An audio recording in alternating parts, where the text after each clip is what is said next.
were 3 rooms. In the last one, there was a richly decorated red throne.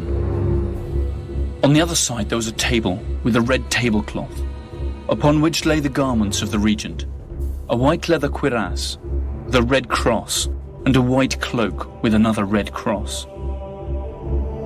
The candidate walks across this room dressed like a slave, chains hanging from his hands. And the regents say, "Stop, only free men can enter."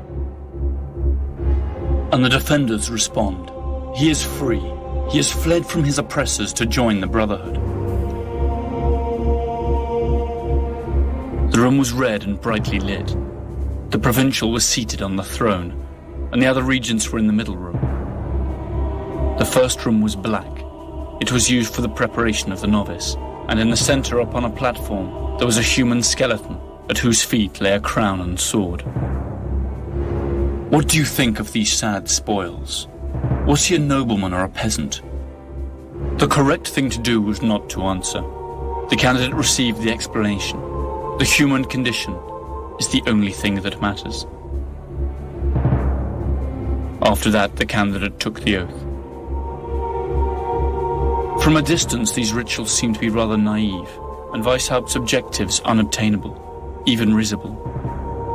But if we continue to analyze the historical events that followed, our laughter might turn to a horrible grimace.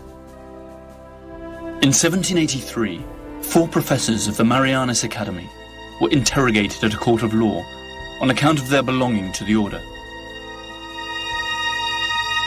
All eventually admitted that the Illuminati abjured Christianity, defended sensual pleasures, liberty, equality, and the right to commit suicide.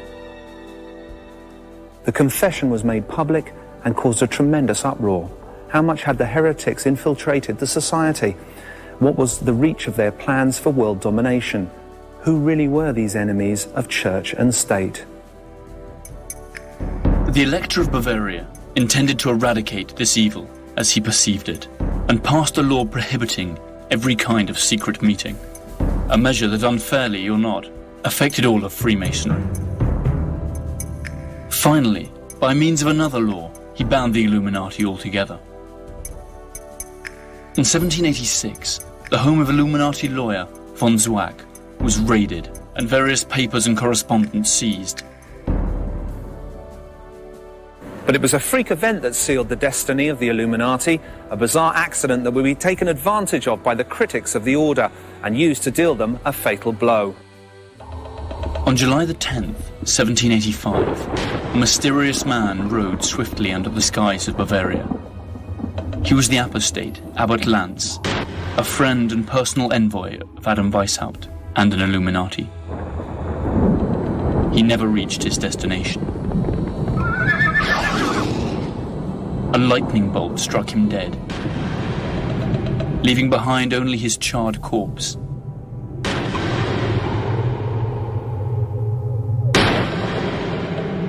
Curiously, the papers that he carried were not affected by the fire.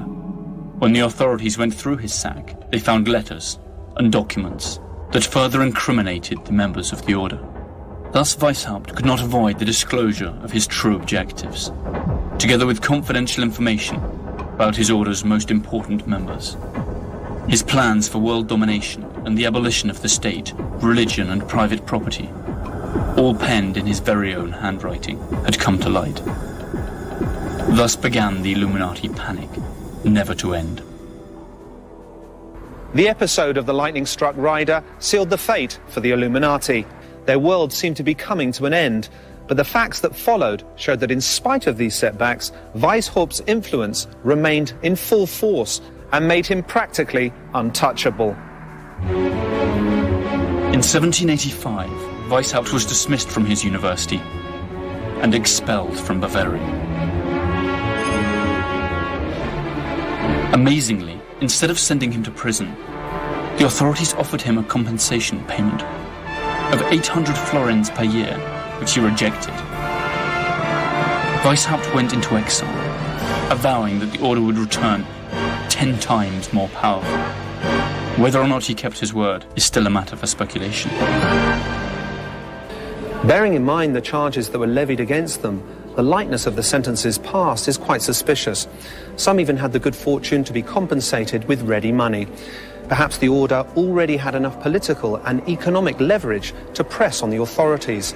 The fact is that their enforced exile had an unwanted consequence: the dispersion of the Illuminati to the four corners of the globe.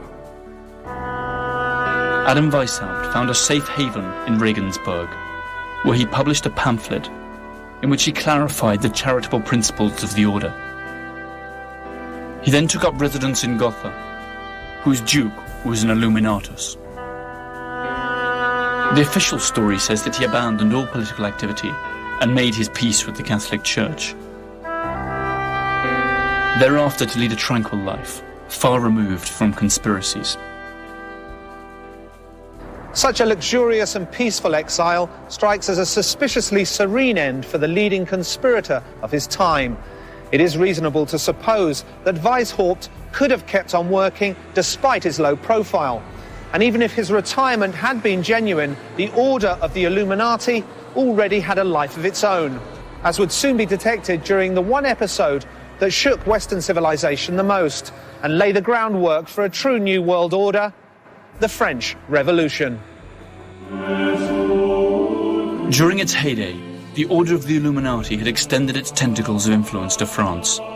There it recruited, among others, Frederick the Dietrich, the mayor of Strasbourg, Mirabeau, the politician, and the Duke of Orleans, who recruited followers to the Parisian Freemasonry lodges. The strength of our order lies in its secrecy. It should never appear anywhere under its own name, but always shrouded in another name and another occupation. Adam Weishaupt. The connection between the Illuminati and the Jacobins during the French Revolution of 1789 was denounced by one of the order's most fervent detractors, Abbot Augustin Barruel. Likewise, the Scottish Freemason, author John Robison, devoted a long and verbose chapter of his work to what he regarded as the Illuminati's influence on the revolution. Robison maintained that Weishaupt and the Club of the Illuminati, together with the Club of the Jacobins, controlled the National Assembly, and from Paris ruled all of France. One wonders if the Illuminati acted in good faith, seeking to free the French from royal oppression, or if the revolution was merely a convenient vehicle for its plans for creating a new world order, free from monarchy and religion, but under their control.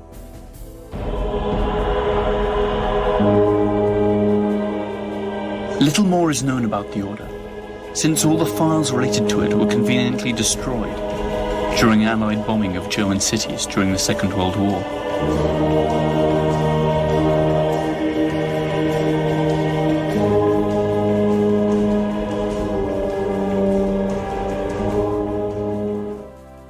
Who were the Illuminati? Heroes fighting for liberty and reason, or demented tyrants who sought to enslave the world?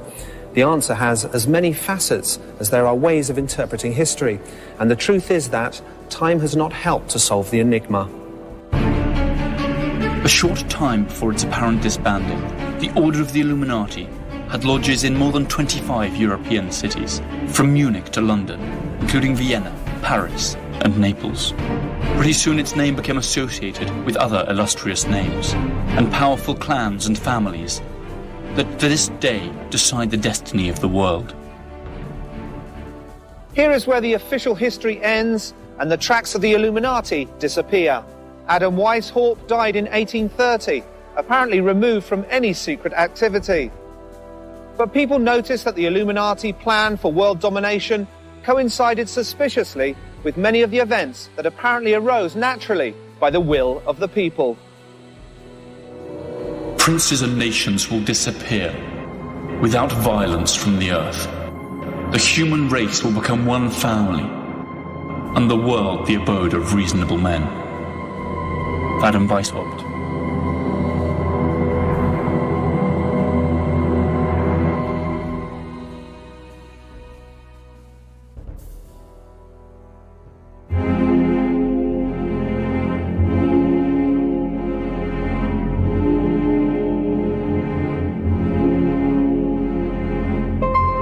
Up until its apparent dissolution in 1790, the Order of the Illuminati boasted members in all the important European cities. The Catholic Church's attempt to root out and destroy the order, and the political persecution of its most important leaders had precisely the opposite effect of what was intended. The Illuminati were scattered to the four winds, and in the shadows they moved like fish in water. Even after the apparent dismissal of the order, there were many who doubted that they had really ceased to operate. Their infiltration had been so widespread that every Freemason could now be suspected of being an undercover Illuminati. So the whole of Freemasonry was proscribed, and there was more to come. The order's reputation quickly spread to the New World. Books by Abbot Augustine Burrell and John Robison alerting the world to the imminent Illuminati peril were published in the recently founded United States, generating panic among their readers. The paranoia had crossed the Atlantic.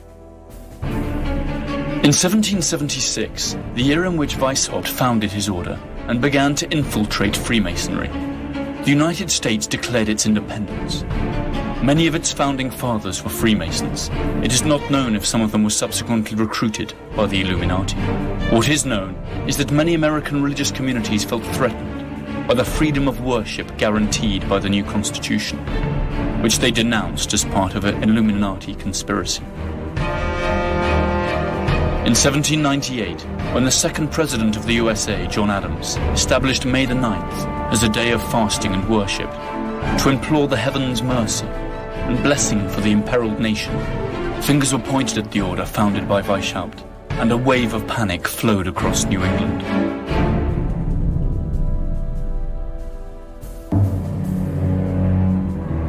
We should strive to do all we possibly can to endeavour the advance of the Illuminati in all important public positions. Adam Weishaupt. In Boston, Reverend Jedediah Morse dedicated his sermons to the Illuminati threat. The media echoed his words, but no firm evidence of Illuminati conspiracy was ever uncovered. An immensely vast, rich and potentially powerful country where the practice of Freemasonry was widespread and accepted was certainly a fertile land in which to sow the Illuminati seed. Up to what point was the Illuminati Panic of New England exclusively based on absurd conspiracy theories promoted by zealous religious leaders? It was none other than Thomas Jefferson who, after reading Abbot Barrowell, came out in defense of Adam Weishaupt. In 1800, Jefferson wrote to his friend Madison, "Adam Weishaupt believes in the indefinite perfectibility of man. He thinks he may in time be rendered so perfect that he will be able to govern himself in every circumstance, so as to injure none, and to do all the good he can, to leave government no occasion to exercise their powers over him, and of course to render political government useless. This, you know, is not far removed from our own ideals." Jefferson's main opponents, the Federalist Party, founded by Alexander Hamilton, proclaimed that Jefferson, as well as the Democratic Republican Party, were all controlled by the Illuminati. Nothing was ever proven. Jefferson's party is the forerunner of the Democrats and Republican parties that today take turns to govern the USA.